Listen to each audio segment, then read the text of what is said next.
میرے حبیب کریم صلی اللہ علیہ وسلم کے غلام حضرت عمر فاروق کے پوتے جناب سیدنا سالم بن عبداللہ بن عمر، پوتے حضرت عمر فاروق، آپ گئے حج کرنے، عمرہ کرنے، تو طواف کعبہ کر رہے تھے۔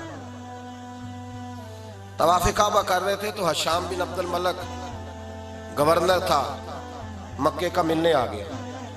اس کو پتا تھا کہ یہ آئے ہیں حضرت تو میں کو خدمت کروں گا، جیسے طریقہ ہوتا ہے۔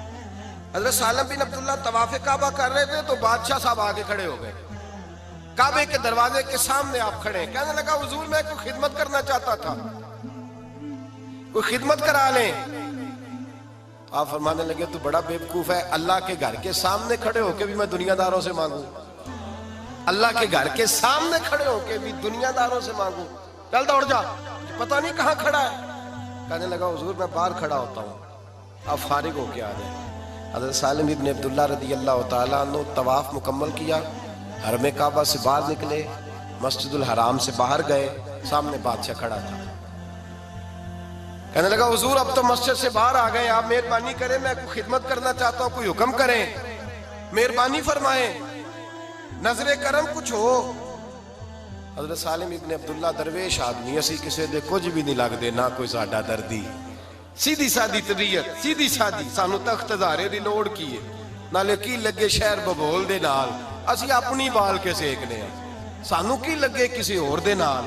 کہا بادشاہ کہنے لگا کچھ مانگ لے، تو مسکرائے، فرمانے لگے چل یہ بتا تجھ سے دین مانگوں کہ دنیا مانگوں؟ کہنے لگا حضور میرے پاس تو دنیا ہے، دین تو ہے ہی نہیں، دین تو آپ کے پاس ہے۔ تو آپ فرمانے لگے اچھا اس کا مطلب ہے تجھ سے دنیا مانگوں؟ کہنے لگا حضور ہاں۔ آنکھیں جھکیں، ان میں آنسو آئے، فرمانے لگے او بیوقوف، دنیا تو میں نے کبھی اس سے نہیں مانگی جس نے دنیا بنائی ہے، میں نے اس سے کبھی دنیا نہیں مانگی جس نے بنائی ہے۔ اس نے کہا حضور کیا کرے؟ اٹھے کھڑے ہوئے، فرمانے لگے مجھے جانتے ہو میں کون ہوں؟ کہا حضور آپ کون ہیں؟ آپ فرمانے لگے میرا نام سالم ہے، اور میرے باپ کا نام عبداللہ ہے، اور میرے دادے کا نام فاروق اعظم ہے، میں عمر فاروق کا پوتا ہوں، میں نے تو کبھی رب کریم سے دنیا نہیں مانگی، اور تیرے جیسے دنیا دار سے مانگوں؟ جا دوڑ جا، نکل جا۔ میرے بھائی تھوڑا سا اس سے ناتا توڑے، خدا رہا نہ یہ کسی کی بنی ہے اور نہ کبھی کسی کی بنے گی، یہ کبھی اس ہاتھ میں تو کبھی اس ہاتھ، اس کے پیچھے کیوں بھاگتے ہو جو قابو نہیں آتی؟ حضرت غوث اعظم جیلانی رضی اللہ تعالیٰ عنہ، لوگوں نے آ کے کہا حضور آپ کا مال کا بھرا ہوا ایک مال بردار آپ کا بہت بڑا جو تھا، یوں سمجھ لیں ٹرک آپ کا مال کا بھرا ہوا، وہ آپ کا سمندری سفر پر جہاز جا رہا تھا حضور، وہ سارا نکل گیا ہے۔ آپ نے فرمایا الحمدللہ چلا گیا ہے، چھوٹی سی تجارت کرتے تھے شروع میں غوث اعظم۔ بعد میں انہوں نے آ کے کہا حضور وہ سارا ڈوب گیا ہے پانی کے اندر مال۔ آپ نے فرمایا الحمدللہ، ڈوب گیا ہے تو الحمدللہ الحمدللہ۔ تھوڑی دیر کے بعد کہا حضور بچ گیا، فرمایا الحمدللہ۔ لوگ کہنے لگے حضور یہ کیا بات ہوئی؟ فرمایا جب تم نے کہا ڈوب گیا تو میرے چہرے کا رنگ تو نہیں بدلا تھا؟ کہا حضور نہیں۔ فرمایا جب مل گیا تو پھر بھی رنگ تو نہیں بدلا تھا؟ کہا حضور نہیں۔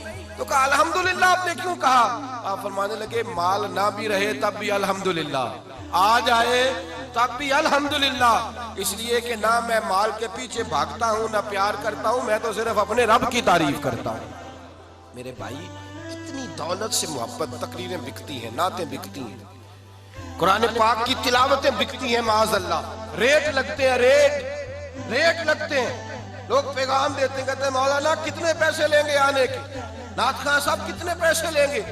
ریٹ لگتا ہے، معاذ اللہ، جج کا ریٹ، وکیل کا ریٹ، تاجر کا ریٹ، ہر شخص کا یہاں ریٹ لگتا ہے۔ دولت کے پیچھے بھاگتا ہوا انسان، 10 روپے 20 روپے کی خاطر ایک دوسرے کو مارنے والا، 100 روپے نفع کے لیے خدا رسول کے نام پر جھوٹی قسم کھا جانے والا، اللہ رسول کو وسیلہ بنانے والا، معاذ اللہ، ایمان کے ساتھ اتنے کا آیا ہے، ایمانداری کے ساتھ کہہ رہا ہوں، اپنے ایمان کو بیچ لانے والا حبیب کریم سید عالم علیہ السلام نے فرمایا قسم کھا کے مال نہ بیچنا، مال تیرا بک جائے گا، برکت تیری اللہ لے جائے گا۔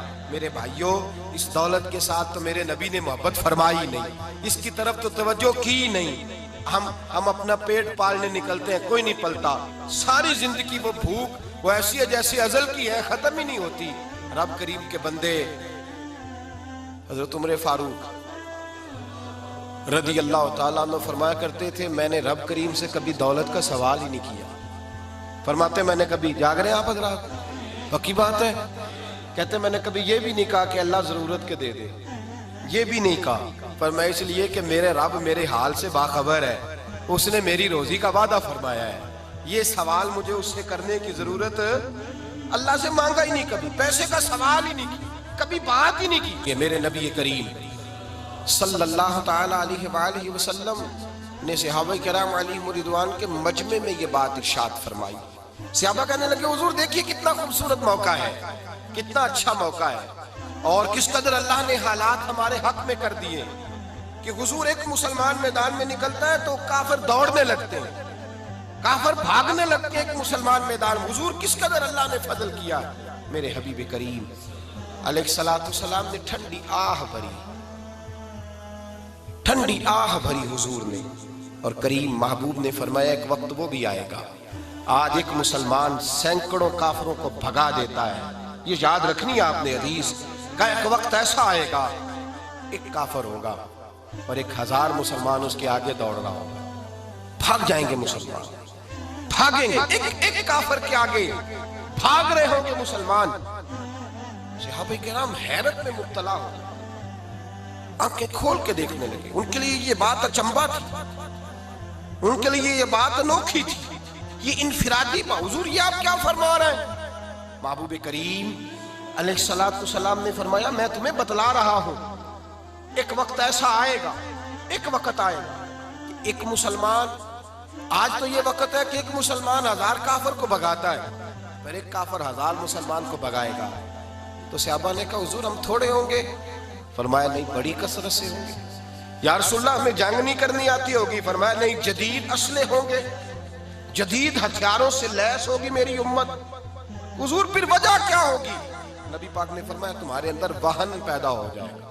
وہم نہیں، وہن، واو ہے نون، تمہارے اندر وہن پیدا ہو جائے گا، وہن آ جائے گا تمہارے اندر. حضور وہ کیا ہوتا ہے؟ حضور وہ کس بلا کا نام ہے، وہ کیا ہے کہ جو آئے گی اور ایک کافر 1000 مسلمان کو بھگائے گا؟ وہ وہن کیا ہے؟ تو میرے محبوب نے فرمایا وہن یہ ہے کہ تمہیں دنیا سے پیار ہو جائے گا، موت سے تمہیں کراہت آئے گی، تمہارا مرنے کا دل نہیں کرے گا، موت کی کوئی تیاری نہیں، تمہیں پیار ہو جائے گا. میرے حبیب کریم علیہ السلام نے فرمایا کچھ لوگ ایسے ہوتے ہیں عمر بڑھتی جاتی ہے تو ان کی مال کی اور شہرت کی ہوس بھی بڑھتی جاتی ہے. اور کتنے سخت لفظ حضور نے بیان فرمائے. فرمایا 2 بھوکے بھیڑیے، بھیڑیے بھی ہوں بھوکے بھی ہوں، 2 بھوکے بھیڑیے بکریوں کے ریوڑ میں چھوڑ دیے جائیں. بھیڑیا تو اس کا پیٹ بھرا بھی ہو تو بکری نظر آ جائے تو کھا جاتا ہے، اور فرمایا 2 بھوکے بھیڑیے بکریوں کے ریوڑ میں کھلے چھوڑے جائیں. اتنی تباہی نہیں کرتے جتنی پیسے اور شہرت کی محبت انسان کے دل میں ایمان میں تباہی پیدا کرتی ہے. بخاری مسلم تباہی کر دی. پوچھ کے دیکھیں کسی سے کہ تیرا پیسے کے ساتھ پیار کتنا ہے، پوچھ کے دیکھیں.